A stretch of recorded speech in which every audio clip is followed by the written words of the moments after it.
Eniego Pascual, hindi na kayang patunayan ang kalungkutan para sa relasyon ni Piolo at Cassie. Natural si Eniego Pascual ay hindi na niya kailangan na damhin pa ang kalungkutan at kabiguan sa kanilang pagmamahalan dahil alam na alam ni Eniego Pascual na darating ang tamang pagkakataon na talagang sila at sila lamang ang magkakatuluyan sa habang buhay.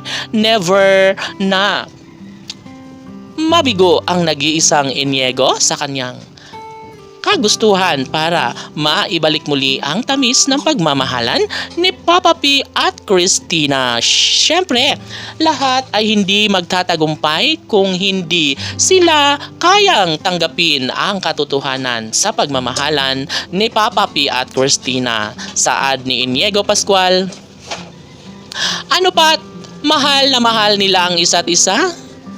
Kaya, posible at maaaring maisakatuparan din ang lahat sa tamang pagkakataon.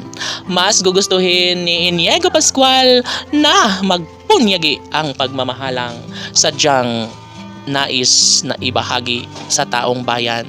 Alam na alam ng taong bayan kung anuman ang dapat na magiging kahihinatnan, basta't mas nararamdaman at nangingibabaw pa rin sa puso ni Eniego Pascual na tanging si Christina at Papa Phil pa rin ang tunay na nagmamahalan hanggang ngayon. Syempre, takot na takot ngayon ang mga bashers dahil paniguradong tameme na naman sila sa kanilang pangarap na paghihiwalay ni Papa P at Christina.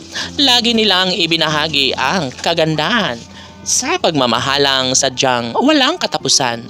Kahit puruin pa sila ng mga pagsubok, bagyo-bagyong mga pagsubok sa kanilang pagmamahalan, ay nasisiguro ng taong bayan na hindi matatablan na maghiwalay si Papa P at Christina. Bagkus mas nagiging mainit pa rin ang pagmamahalang tunay ni Piolo Pascual at Cassie Concepcion. Sino ba naman ang magiging masaya kung matuloy ang kasal ni Papa P at Christina? Siyempre, lahat ay magiging happy at sa katunayan ay isa na doon si Eniego Pascual na handang ipagbunyi ang kasalang nararapat para kay Christina at Papa P. Sabi nga ni Eniego Pascual na hindi na niya kaya pang maghintay dahil sa kagustuhan niya. Sana sa mas lalong madaling panahon ay maisakatuparan na ang pag-iisang dibdib ni Papa P at Christina. KZPG Fanatics laban!